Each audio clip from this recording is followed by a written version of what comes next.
Greek meets Greek, then. I'm on the side of the Trojans. They fought for a woman. They were defeated. There are worse things than capture, she answered. You gallop with a loose rein. Pace gives life, was the riposte. I shall write in my diary tonight. What? That a burnt child loves the fire. I'm not even singed. My wings are untouched. You use them for everything, except flight. Courage has passed from men to women. It is a new experience for us all. You have a rival. Who? He laughed. Lady Narborough, he whispered. She perfectly adores him. You fill me with apprehension. The appeal of antiquity is fatal to us who are romanticists. Romanticists? You have all the methods of science. Men have educated us, but not explained to you. Describe us as a sex, was her challenge. Sphinxes without secrets. She looked at him, smiling. How long Mr. Grey is, she said. Let us go and help him. I've not yet told him the color of my frock. Ah, you must suit your frock to his flowers, ladies. That'd be a premature surrender. Romantic art begins with its climax. I must keep an opportunity for retreat. In the Parthian manner?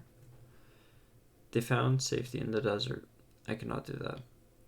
Women are not always allowed a choice, he answered. But hardly had he finished the sentence before, far from the end of the conservatory, came a stifled groan, followed by the dull sound of a heavy fall. Everybody started up. The Duchess stood motionless in horror, and with fear in his eyes, Lord Henry rushed to the flapping palms to find Dorian Gray lying face downward on the tiled floor in a death-like swoon. He was carried at once into the blue drawing-room and laid upon one of the sofas. After a short time, he came to himself, looked around with a dazed expression. What has happened? He asked. Oh, I remember. Am I safe here, Harry? He began to tremble. My dear Dorian, answered Lord Henry, you merely fainted. That was all. You must have overtired yourself. You had better not come down to dinner. I will take your place. No, I will come down, he said, struggling to his feet. I would rather come down. I must not be alone. He went to his room and dressed. There was a wild recklessness of gaiety in his manner as he sat at table. But now and then, a thrill of terror ran through him when he remembered that, pressed against the window of the conservatory, like a white handkerchief, he had seen the face of James Vane watching him.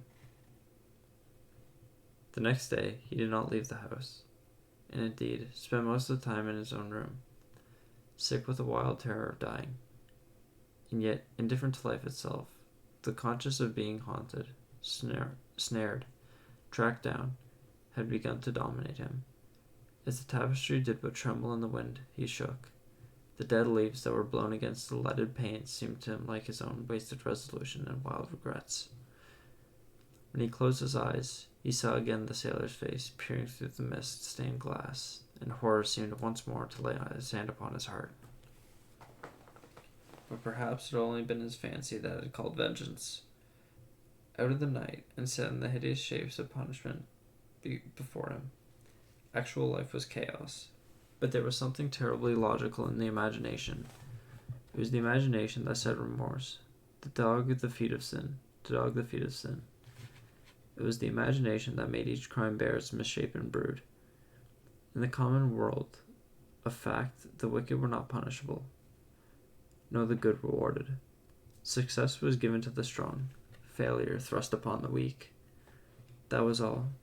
Besides, had any stranger been prowling around the house, he would have been seen by the servants or the keepers. Had any footmarks been found on the flower beds, the gardeners would have reported it. Yes, it had been merely fancy. Sybil Vane's brother had not come back to kill him. He had sailed away in his ship to founder in some winter sea. From him, at any rate, he was safe. Why? The man did not know who he was, could not know who he was. The mask of youth had saved him. And yet, if it had been merely an illusion, how terrible it was to think that conscience could raise such fearful phantoms, and give them visible form, and make them move before one. What sort of life would his be if day and night shadows of his crime were to peer at him from silent corners and mock him from secret places, to whisper in his ear as he sat at the feast, to wake him with icy fingers as he lay asleep. As the thought crept through his brain, he grew pale with terror, and the air seemed to have become suddenly colder. Oh, in what a wild hour of madness he had killed his friend. How ghastly, the mere memory of the scene. He saw it all again. Each hideous detail came back to him with added horror. Out of the black cave of time, terrible and swathed in scarlet, rose the image of his sin. When Lord Henry came at 6 o'clock, he found him crying as one whose heart will break.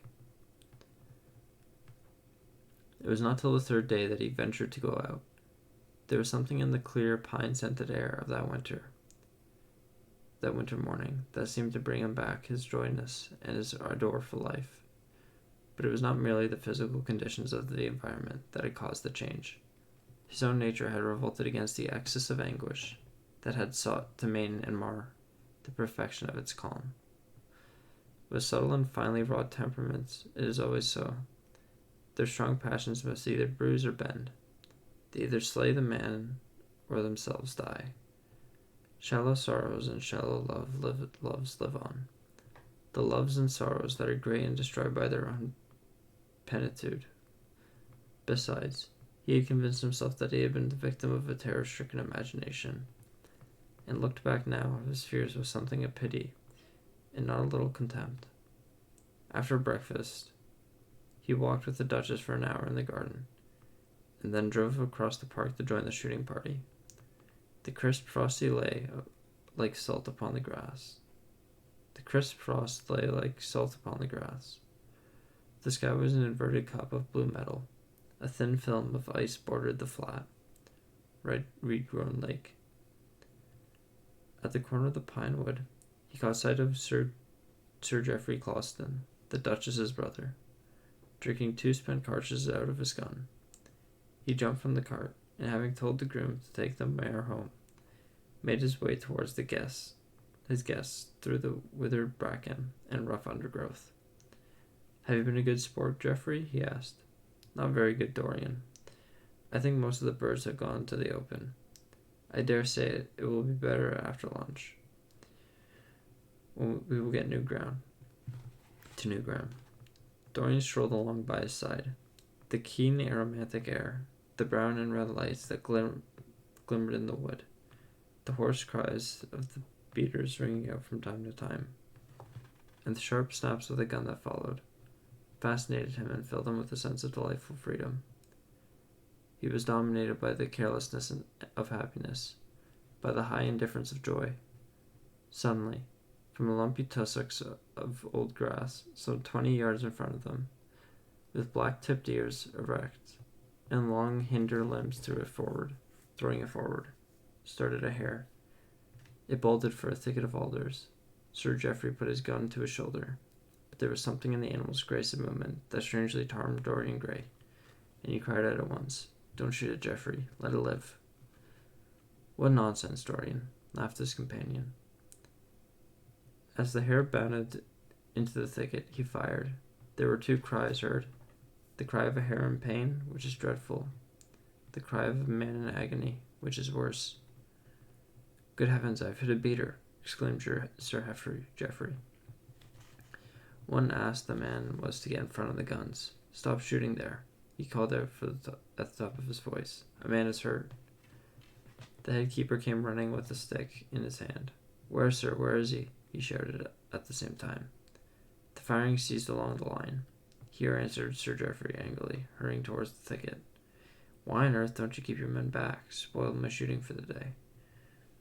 Dorian watched them as they plunged into the alder clump, brushing the lithe, swinging branches aside. In a few moments they emerged, dragging a body after them into the sunlight. He turned away in horror. It seemed to him that misfortune followed wherever he went. He heard Sir Geoffrey ask if the man was really dead, and the affirmative answer of the keeper. The wood seemed to him to have become suddenly alive with faces. There was the trampling of myriad feet, and the low buzz of voices. A great copper-breasted pheasant came beating through the boughs overhead. After a few moments that were to him, in his perturbed state, like endless hours of pain, he felt a hand laid on his shoulder. He started and looked around. "Dorian," said Lord Henry, "I'd better tell him that the shooting is stopped for today. It would not look well to go on."